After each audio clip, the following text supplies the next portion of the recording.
Hello, wonderful viewer. Welcome to Mission 2 for the automated Terran completion of the Broodwar campaign.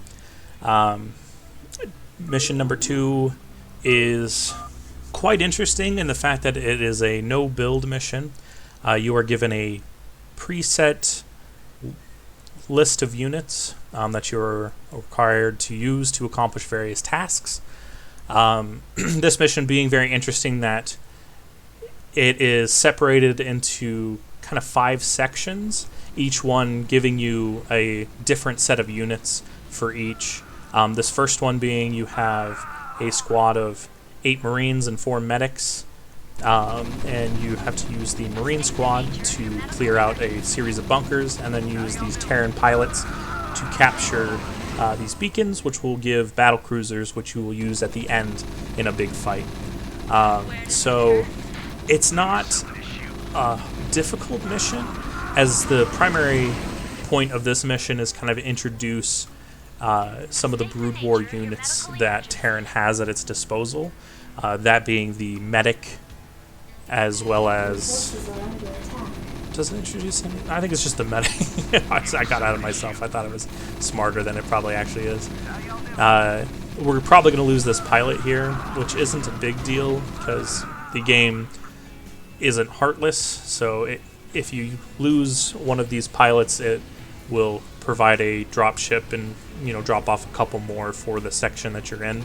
So there are occasions where that pilot can sneak in and grab this beacon with with like 1 HP left. So I just kind of left it in doing that as we're not too concerned with it. So this area is meant to kind of force the player to use the optical flare ability, which will blind units and reduce their vision down to like 1. We're also given 3 ghosts, which have the lockdown ability. But for the purposes of this mission, we're just going to use optical flare, as it's more than enough to accomplish what we want to. So we'll flare this siege tank up here. It is blind. We blinded this one. They will blind this one. And then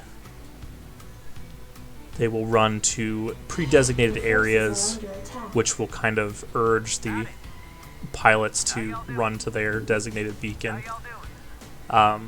This is kind of going by fast. I feel like I'm not doing a good job of explaining what's going on. But basically the idea is there are invisible checkpoints I have set on each of these sections that as units reach those checkpoints, it will send other units to the next objective. So it's just kind of, imagine like there are tick marks being kind of checked off as certain things are happening. Like these medics will run forward, they will blind this science vessel. Once it's blinded, that will give the check mark for this ghost to walk forward. Laser designates the siege tank, which as that laser designation happens will give the check mark for this ghost to come over here and designate this bunker over here. Oh, a fun note I want to catch before we finish this. So these, you'll see this, these last 2 missiles being launched. You'll notice that the color of these missiles are actually red and not white, and I'll explain why in a second here. Because when I first started programming this mission, I was giving the Ghost the command to launch a nuclear missile at a given point, but the command, you'll see that missile is red and not white, which happens to be the color of our enemy player and not us. So when I was telling Ghost to launch a nuke, it was not following the command, and returning errors told me that the Broodwar API did not think that I had any nuclear missiles to launch, so it wasn't passing the commands to Broodwar for Broodwar to display that in game. So that was kind of weird because you clearly have these silos, they clearly have missiles inside of them, but the API was saying, no, you don't have a missile to launch. And through discussions on the Student Starcraft AI Tournament Discord channel, we were able to determine that it's because the missiles were designated as player red's missiles and not player white's missiles, And so even though the command center and the attached nuclear silo switched allegiance, the missile inside remains property of the red player. So while you can launch the nuke is still technically red players. So I had to go in and kind of hack around the API's check to make sure it was checking that we had silos that contained nuclear missiles, not that we had nuclear missiles to launch. So like it was a weird check I had to alter. But yeah, so once the nukes fall, we bring up these 2 Goliaths, these 2 Marines, these 2 medics. They clear out the remaining infantry units that are here, and then we just run the pilots around to grab the battle cruisers on this island. So this section, you have 2 separated groups of units, and you'll notice that neither of them are really moving. And that's because the end of this mission, you have to fight a group of 12 battle cruisers with the number of battle cruisers you have acquired throughout this mission. And as long as you have more than 12 battle cruisers, you really don't need more than that. So all we do is we just run these pilots as far as we can, and we get 2 more battle cruisers. This guy will kind of chill here before running up and trying to get this one. I doubt he makes it. Oh, he did. Oh my gosh. Let's go. I actually haven't seen this mission get 15 battlecruisers before. These pilots were dropped off later because we lost a few. But yeah, so as long as we have more than 12 battlecruisers, we can beat the enemy force, so we don't really need to go and get the remaining ones on that island. It doesn't really matter. So I didn't bother programming a script for the separated tank and medic and marine and ghost squad, as it would have been quite tricky to get them to work in tandem running through various checkpoints and stuff, and it saves a lot of time just to say, hey, as long as we have 13 battle cruisers, we can finish the rest of the mission, so just kill the pilots, we don't care.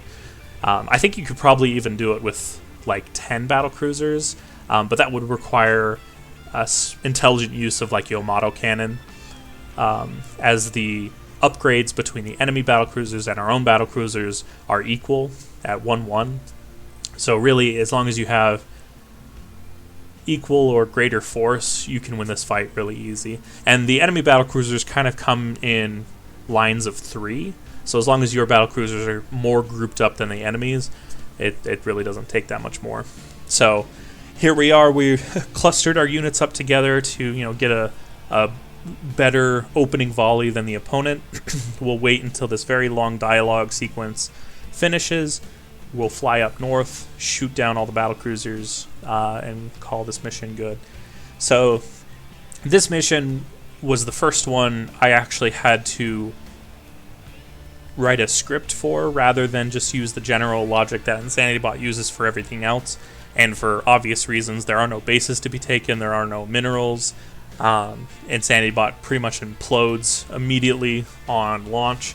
So this is one of 2 missions that I had to write a designated script for to move the units around the map. It wasn't terribly difficult, though it was time-consuming, especially when I was trying to figure out the ghosts launching a nuclear missile. Like that was the most headache-inducing aspect of probably this entire endeavor. So yeah, we'll just finish shooting these last battlecruisers here, and that's mission 2. If you've checked out both video 1 and video 2, thanks again. I appreciate it. Again, I'm not going to ask anybody to like, comment, or subscribe because I'm not a YouTuber.